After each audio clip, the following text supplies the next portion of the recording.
Como estão todos e todas, tudo bem?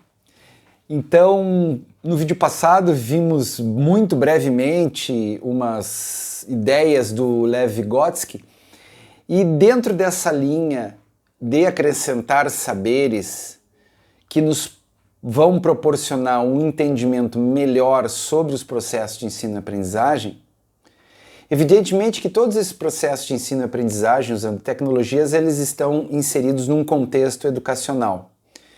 E muito tem se dito, estudado e publicado sobre a perda da validade desse movimento ou desse modelo de educação que é chamado educação 1.0, ou seja, aquela premissa de que os alunos recebem de forma igual o conhecimento e que o professor deve passar de forma igual o conhecimento para as crianças, ou seja, aquela imagem do cérebro ter uma tampinha aberta e que o professor, que o docente vai jogar o conhecimento ali e o processo está pronto. Hoje se sabe que todo o ensino e, consequentemente, a aprendizagem ela precisa ser contextualizada. E à medida que o tempo avança, mais contextualizada e mais integrada com dimensões que anteriormente não se eram cooptadas ou inseridas no processo de ensino e aprendizagem. Posto isso, eu venho trazer para vocês aqui um livro de uma obra que eu considero fundamental. A gente vê que o vídeo está invertido, eu não soube trocar ainda isso, vocês me desculpem, eu gravo no celular, vou deixar assim. Mas esse livro é do Edgar Morin, desculpem se eu errei a pronúncia, porque ele é francês e francês não domino nada, que são os 7 saberes necessários para a educação do futuro. Eu diria que seria a educação do presente. E eu só vou ler os títulos para vocês terem uma ideia do que trata esse livro. E claro, não vou fazer uma resenha, eu vou recomendar fortemente a aquisição desse livro. Eu acho ele fundamental para que a gente inicie uma mudança na educação ou nos processos de ensino e aprendizagem em sala de aula. Capítulo 1, o título é As cegueiras do conhecimento, o erro e a ilusão. Os princípios do conhecimento pertinente, aí ele fala o multidimensional, o complexo. O capítulo 13 fala em ensinar a condição humana e começa com desenraizamento do ser humano, a condição cósmica, a condição física. Depois ele fala no capítulo 4, ensinar a identidade terrena. E vejam que agora em 2020, algo que aconteceu na China, no Oriente, afetou o globo todo. A era planetária. Capítulo 5, enfrentar as incertezas, ou estar preparado para as incertezas, que é exatamente o mundo que nós vivemos hoje. Um mundo de incertezas, com um vírus com comportamento ainda não conhecido, o padrão. O capítulo 6, ensinar a compreensão.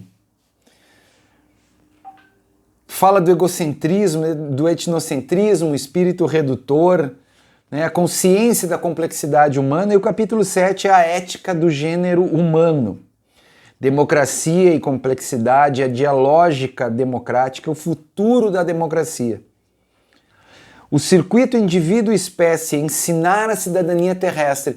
Eu me lembro de um momento, e quero trazer para vocês isso, se vocês me permitirem, quando eu estava numa disciplina de antropologia, já no final da minha graduação de Ciências Sociais, onde nós estávamos discutindo a questão dos animais, né?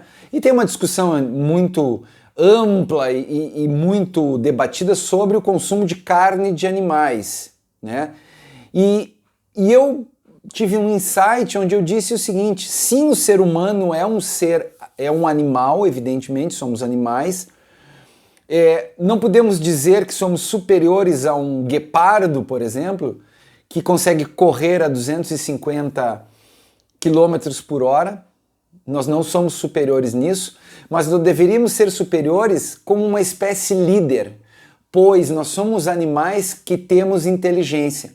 Então nós, com nossa liderança intelectual, nós deveríamos entender o intrincado equilíbrio que os animais têm com a natureza. E hoje, em meados de setembro de 2020, nós estamos vendo problemas de queimadas no Brasil e nos Estados Unidos, e as cenas de animais carbonizados, elas são extremamente contundentes. Então, nosso papel deveria ser de espécie líder, de entender como nós, seres humanos, animais líderes, primatas líderes, dotados de inteligência, nos relacionamos com os outros animais das outras espécies. Por uma questão de antropocentrismo, isso se vê muito nas ciências sociais, o ser humano, principalmente o branco europeu, se achou no final do século XVIII, todo o século XIX, meados e todo o século XX, como uma espécie líder onde o planeta Terra e tudo que tem dentro dele está à disposição, está à nossa disposição. E não é bem assim. Nós estamos vendo que não é bem assim. Nós precisamos entrar num equilíbrio com a natureza. Então, por isso, esse saber de equilíbrio, de integração com a natureza, ele é muito necessário ser incorporado à educação, não só como uma coisa moderna, como um modismo, mas como um fator de sobrevivência da espécie humana nesse planeta. Porque o planeta não está ameaçado e nunca estará ameaçado. O que está ameaçado é a nossa existência nesse planeta. Porque se nós esgotarmos todos os recursos naturais que nos provê ar e nos provê água, algo assim, nós estaremos perecendo, né? Então nós precisamos, e depois de alguns 60 mil anos, né, tudo vai voltar ao normal. Mudando um pouco de assunto, mas ficando no mesmo, trazendo já para a questão da psicologia da educação virtual, eu recomendo essa obra, que é de César Coll e Carles Monero, editado pela Artmed, onde temos uma coletânea de trabalhos que dissertam sobre a psicologia da educação virtual, né? Aprender a ensinar com as tecnologias da informação e da comunicação. Então isso aqui é uma boa referência de experiências bem-sucedidas nessa área. Então, para terminar, nós que acreditamos nesse viés de ensino e aprendizagem com tecnologias, eu espero que as minhas sugestões estejam acrescentando para vocês e fiquem à vontade de colocar nos comentários do vídeo outras sugestões, outras contribuições. Eu faço questão que vocês participem também. Então tá, até o próximo vídeo. Fiquem todos e todas muito bem.